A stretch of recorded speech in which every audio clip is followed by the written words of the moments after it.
જય માતાજી મિત્રો, હર હર મહાદેવ। સ્વાગત છે તમારું મારી યુટ્યુબ ચેનલ આજના સત્સંગમાં। આજના વિડીયોમાં જાણીશું 2026 માઘ માસમાં આવતી ગુપ્ત નવરાત્રિ વિશે। ક્યારે નવરાત્રિ છે તેનું મહત્વ, પૂજા અર્ચન, કયા દેવીની પૂજા અર્ચના થાય છે વગેરે વિશે। તો જો તમને મારો વિડીયો પસંદ આવે તો લાઈક કરજો, શેર કરજો અને સબસ્ક્રાઈબ કરજો અને બેલ આઇકોનનું બટન પ્રેસ કરજો, જેથી આવનારી તમામ નવી માહિતી આપ સુધી તુરંત પહોંચે। જય માતાજી। 2026 માઘ માસમાં ગુપ્ત નવરાત્રિ પ્રારંભ થાય છે 19 જાન્યુઆરી 2026 સોમવારથી લઈ 27 જાન્યુઆરી 2026 મંગળવારે સમાપ્ત થશે। ગુપ્ત નવરાત્રિ મહાશુક્લ પક્ષની પ્રતિપદા તિથિથી પ્રારંભ થઈને શુક્લ પક્ષની 9મી તિથિએ પૂરી થશે। ગુપ્ત નવરાત્રિ બીજી નવરાત્રિથી થોડી અલગ છે। આ વિશેષ કરીને તંત્ર સાધના અને મનોકામના પૂરી કરવામાં મહત્વપૂર્ણ છે। ઘટ સ્થાપનનું મુહૂર્ત જોઈએ તો 19 જાન્યુઆરી સવારે 7:14 લઈ સવારે 10:46 સુધી રહેશે। અભિજીત મુહૂર્તની વાત કરીએ તો બપોરે 12:11 થી બપોરે 12:53 સુધી રહેશે। આ મુહૂર્તમાં પણ તમે કળશ કે ઘટ સ્થાપન કરી શકો છો। આ નવરાત્રિમાં મુખ્ય રૂપે 10 મહાવિદ્યાઓની સાધના થાય છે।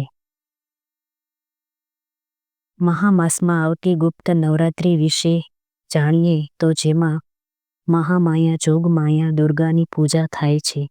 ગુપ્ત નવરાત્રિ એટલે કે ગુપ્ત રીતે જે કોઈને કહેવાની કે કોઈની સામે વર્ણવવાની જરૂર રહેતી નથી, એ રીતે ગુપ્ત રીતે માતાની પૂજા થાય છે, જેમાં 10 મહાવિદ્યાની ઉપાસના થાય છે। આજે આપણે ગુપ્ત નવરાત્રિના મહાત્મ્ય વિશે જાણીશું। શું કરવું, શું ના કરવું। આ ગુપ્ત નવરાત્રિ દરમિયાન કરવામાં આવતી સાધના જન્મ કુંડળીના તમામ દોષોને દૂર કરનાર છે, ધર્મ, અર્થ, કામ તથા મોક્ષ પ્રાપ્ત કરાવનાર છે। આ નવરાત્રિ દરમિયાન માની પૂજા ઉપાસના કરે છે, જે વ્રતનું પાલન કરે છે, માતા રાનીને પ્રસન્ન કરવા માટે આ નવરાત્રિ ખાસ મનાય છે। ભગવતીની પૂજા અર્ચના કરવાથી દરેક મનોકામના પૂરી થાય છે, જીવનમાં તમામ કષ્ટો સંકટોમાંથી મુક્તિ મળે છે। આપણે આ વિડીયોમાં જાણીશું કે મહામાસ કે મા માસમાં આવતી ગુપ્ત નવરાત્રિ વિશે, તેના મહાત્મ્ય વિશે। જો તમને આ વિડીયો પસંદ આવે તો લાઈક કરજો, શેર કરજો અને સબસ્ક્રાઈબ કરજો। ઓમ જયંતી મંગલા કાલી ભદ્રકાલી કપાલિની દુર્ગા ક્ષમા શિવા ધાત્રી સ્વાહા સ્વધા નમોસ્તુતે। બોલો માં 10 મહાવિદ્યાની જય, માં નવદુર્ગાની જય। તો મિત્રો, નવરાત્રિ એટલે માં દુર્ગાની ઉપાસનાના દિવસો, જેમાં આપણે વર્ષ દરમિયાન 5 નવરાત્રિ આવે છે, જેમાં મહામાસ, ચૈત્ર માસ, અષાઢ માસ, આસો માસ અને પોષ માસની નવરાત્રિનો સમાવેશ થાય છે। ખાસ કરીને જે 2 નવરાત્રિ છે, ચૈત્ર અને શારદીય આસો માસમાં આવે તે નવરાત્રિ, તેની આપણે ધામધૂમથી ઉજવણી કરીએ છીએ। બાકીની આ નવરાત્રિમાં ગુપ્ત રીતે માતાની ઉપાસના થાય છે, જે શ્રેષ્ઠ છે। જે આપણે પૂજા ઉપાસના કરીએ છીએ, મંત્ર જાપ કરીએ છીએ, તે ગુપ્ત રખાય છે, કોઈને કહેવાનું હોતું નથી। કહેવાય છે કે આ સાધના જે માની છે તે ગુપ્ત રાખવાથી વધુમાં વધુ ફળ આપે છે।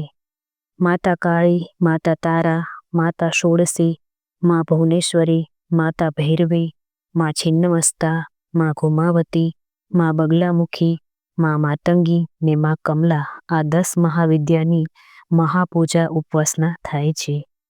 જે ભક્તો આ 10 મહાવિદ્યાની ઉપાસના આ દિવસોમાં કરે છે, તેને સિદ્ધિ, બુદ્ધિ અને વિદ્યાની પ્રાપ્તિ થાય છે। પ્રકૃતિ માં દ્વારા આ જગત વિદ્યવાન જ રહે છે, માટે આ 10 મહાવિદ્યાની ઉપાસના કરવાથી મનોવાંછિત ફળની પ્રાપ્તિ થાય છે। તે આ દિવસો માની ઉપાસના કરીને ભક્તો પાપમુક્ત થાય છે।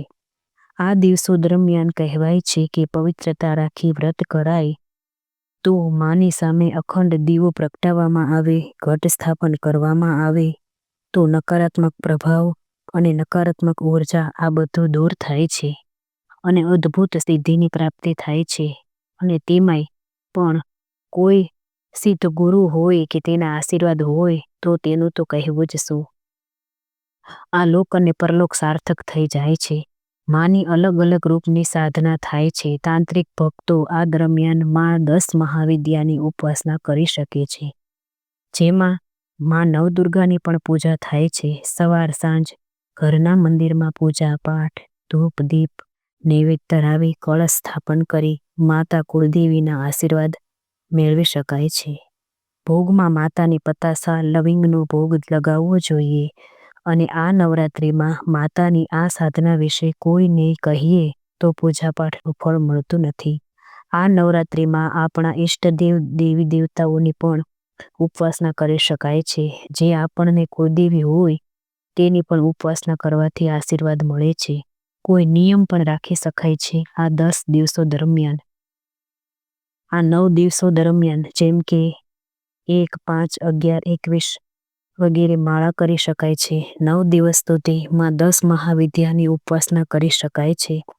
માતા રાણીની કથા સંભળાય છે. દુર્ગા સપ્તશતીના પાઠ પણ થાય છે અને સાંભળી પણ શકાય છે. માની આરાધના કરવાથી શારીરિક માનસિક શાંતિ મળે, જીવનમાં પ્રગતિના માર્ગો ખુલે, કારણ કે શક્તિ વગરનું જીવન શક્ય જ નથી. ભગવાન મહાદેવની આપણે પૂજા કરીએ છીએ. તે સંહારના દેવતા છે. તે સંહારની શક્તિ એટલે માં પાર્વતી. એટલા માટે આપણે મહાદેવને શક્તિપતિ કહીએ છીએ અને નારાયણને લક્ષ્મીપતિ. માટે જ્યારે પણ આપણે શક્તિનો સંચાર કરીએ છીએ ત્યારે મહાદેવનું પણ નામ શ્રવણ કરીએ છીએ, કારણ કે આ શક્તિના અધિષ્ઠાતા જ મહાકાલ મહાદેવ છે. ગુપ્ત નવરાત્રિના ફળને દેનાર એક કથા પણ છે. કહેવાય છે કે એકવાર એક મહિલા શૃંગી ઋષિ પાસે આવી અને કહે છે કે હે ઋષિવર, મારા પતિ મને દેવી સાધના કરવા દેતા નથી, તો હું શું કરું? મા પ્રત્યે મને ઘણો અનુરાગ છે, ઘણો સ્નેહ પ્રેમ છે.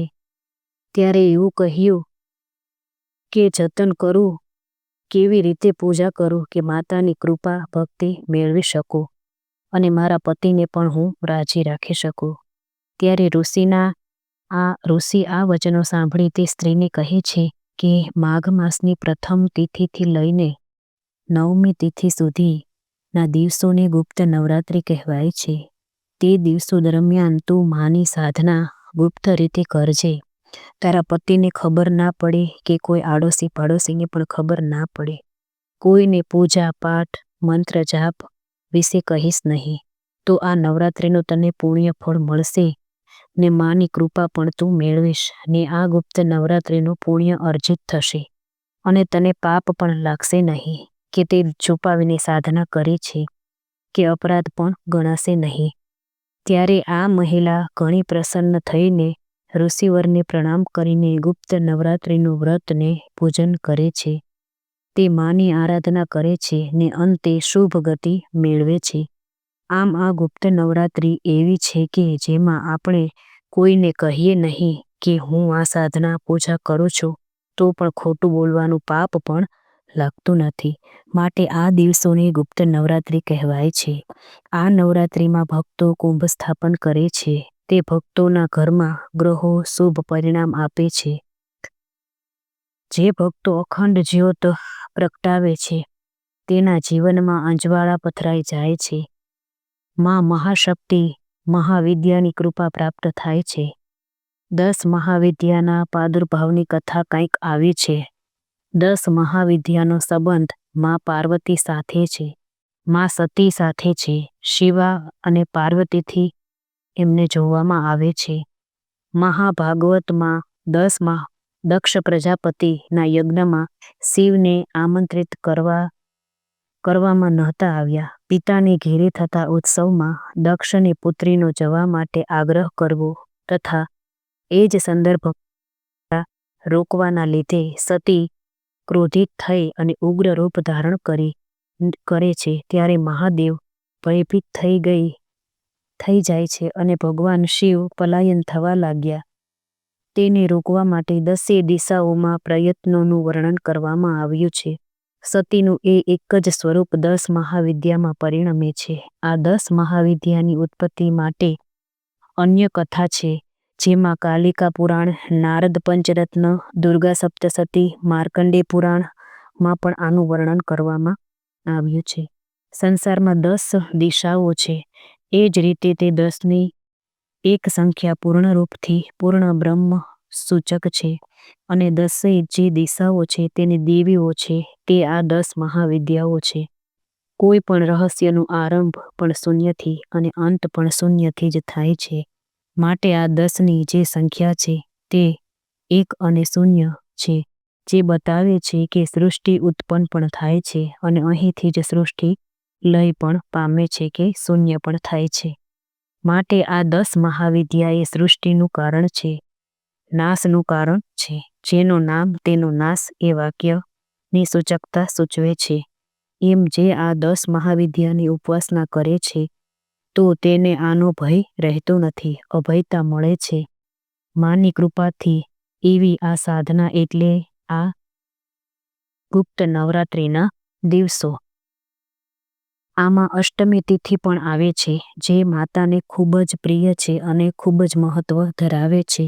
જે લોકો 9 દિવસ સાધના કે ઉપવાસના કરી શકતા નથી, તે આ એક દિવસ પણ વ્રત કરે તો પૂરા 9 દિવસની સાધનાનું ફળ મળે છે. માતા દુર્ગાનું સ્થાપન લાલ કપડું પાથરી ચોકી બનાવી, અને આપણે પણ લાલ વસ્ત્રો પહેરવા જોઈએ, અને માતાનો ફોટો કે પ્રતિમા તેનું સ્થાપન કરી માતા સાથે જળ, ધૂપ, દીપ, નૈવેદ્ય, 16 શૃંગારની સામગ્રી અર્પણ કરે, જેમાં લાલ ચુંદડી, લાલ કંકુ, લાલ બંગડી, લાલ નખ રંગવાની શીશી, લાલ પુષ્પ, અક્ષત વગેરે. પછી બધાએ પ્રસાદ લેવો, દુર્ગા ચાલીસાનો પાઠ કરવો, દુર્ગા સપ્તસતી કરવી, માતાની આરતી, સ્તુતિ, વંદના અને મંત્ર જાપ કરવા જોઈએ. આ રીતે અષ્ટમીનું પણ અલગ જ મહત્વ છે. મને આશા છે કે આપને આ વિડીયો પસંદ આવ્યો હશે. બોલો માં 10 મહાવિદ્યા, માં નવદુર્ગા, માં કુળદેવીની જય. સર્વ મંગલમ માંગલ્યે શિવે સર્વાર્થ સાધિકે શરણ્યે ત્રંબકે ગૌરી નારાયણી નમોસ્તુતે, નારાયણી નમોસ્તુતે. જય માતાજી મિત્રો.